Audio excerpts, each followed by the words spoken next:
Hi student, I am Pranali teacher and today we are going to study about the Science 1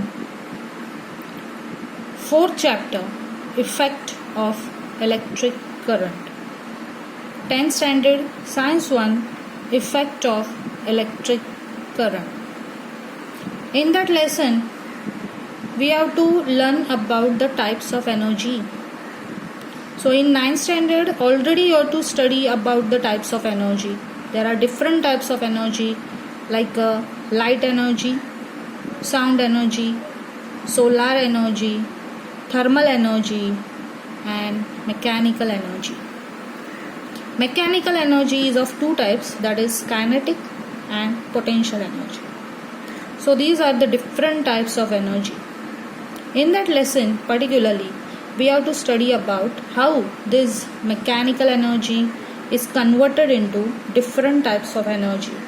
The electrical energy, how it is converted into different types of energy. So to study this energy conversion, first we have to study about the Fleming's left hand rule. What is the Fleming's left hand rule?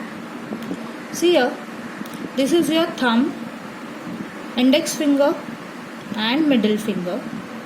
If you stretch all these three fingers perpendicular to each other, then the thumb shows the force on a conductor, index finger shows the direction of a magnetic field and middle finger shows the direction of a current.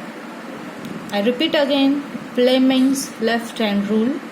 If a thumb, index finger and middle finger stretch perpendicular to each other, then thumb shows force on a conductor, index finger shows the direction of a magnetic field and middle finger shows the direction of a current. So what is the conclusion of this Fleming's left hand rule?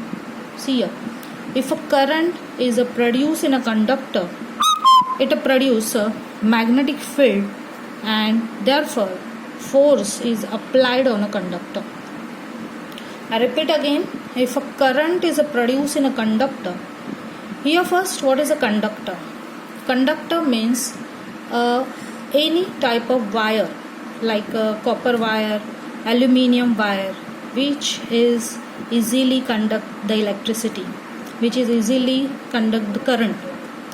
So if a current is produced in a conductor or any wire, it produces a magnetic field and therefore force is applied on a conductor. So next we have to study about the electric motor, a device, electric motor which convert the energy. So first we have to see the definition of electric motor. A device which convert electrical energy into mechanical energy is called electric motor.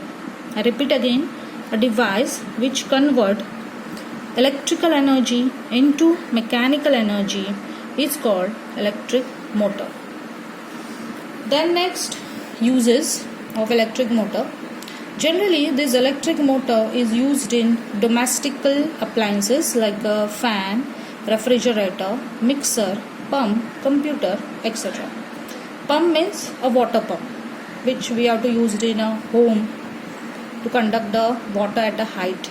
So these are the uses of electric motor. Then next is a principle. On which principle this electric motor works? The principle depends on Fleming's left hand rule. So what is it? Force acting on a current carrying conductor in presence of a magnetic field. Here current carrying conductor means a wire, any type of wire. So this is the principle of electric motor, force acting on a current carrying conductor in presence of magnetic field. In 9th standard also you have to study already that whenever the current is passing through a wire, it produces a magnetic field around it. So this principle also depends on this factor. Next one is construction. Construction means a component of an electric motor, a factor of an electric motor. See here, this is the diagram of electric motor. This is an internal diagram of electric motor. So in that electric motor, what you have to see the components and factors. So first one is armature coil. What is the armature coil? Look at in the diagram. See ABCD. ABCD is a rectangular loop or a wire, copper wire. This is known as the armature coil. See, it is a rectangular loop of a copper wire with resistive coating.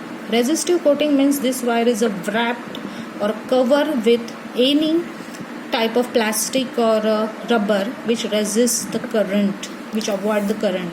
So this ABCD is your armature coil, rectangular loop.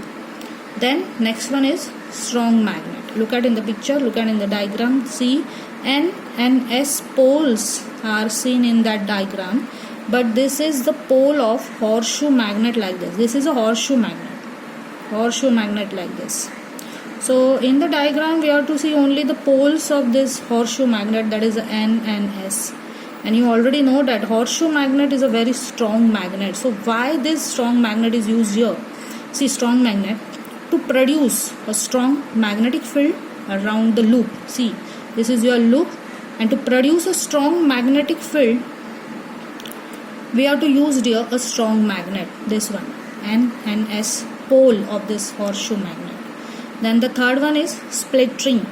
See in the diagram, split ring means a ring with a gap. See here, this is a ring with a gap in between them. This is known as a split ring. Two end of a loop. See here, these are the two end of a loop connect to the two halves X and Y of a split rings. See here in the diagram, X and Y. This is a X and this is a Y.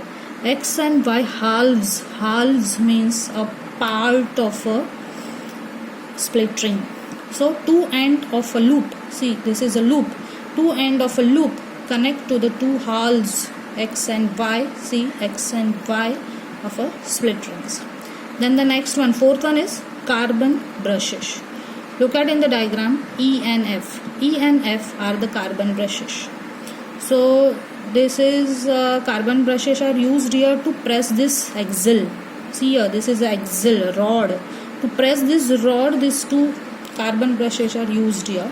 See, two halves of a split rings are in contact with two carbon brushes, E and F respectively. See, these two halves, X and Y, are contact with these two carbon brushes, E and F there. Then next one is axle. Axle is a loop. Axle is a rod. See here, this is a axle rod. It is a rod to support the split rings and carbon brushes. Because of this rod, this whole split ring is very easily attached to this rectangular loop and carbon brushes. So this rod is used to only to support the split rings and carbon brushes. And finally, the two end of this loop, see here, two end of this loop is connect to the circuit. This is a circuit, and circuit is completed with the cell and key. So finally, two end of a conducting wire join with a cell and a key to complete the circuit. And in this way, this is a whole construction here you have to study of an electric motor.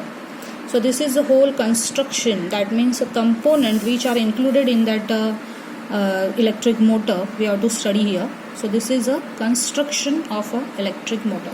So student, today we learn about Fleming's left hand rule, then electric motor, a definition, uses of electric motor, principle, construction means component, and the diagram also. With diagram we have to study the component like armature coil.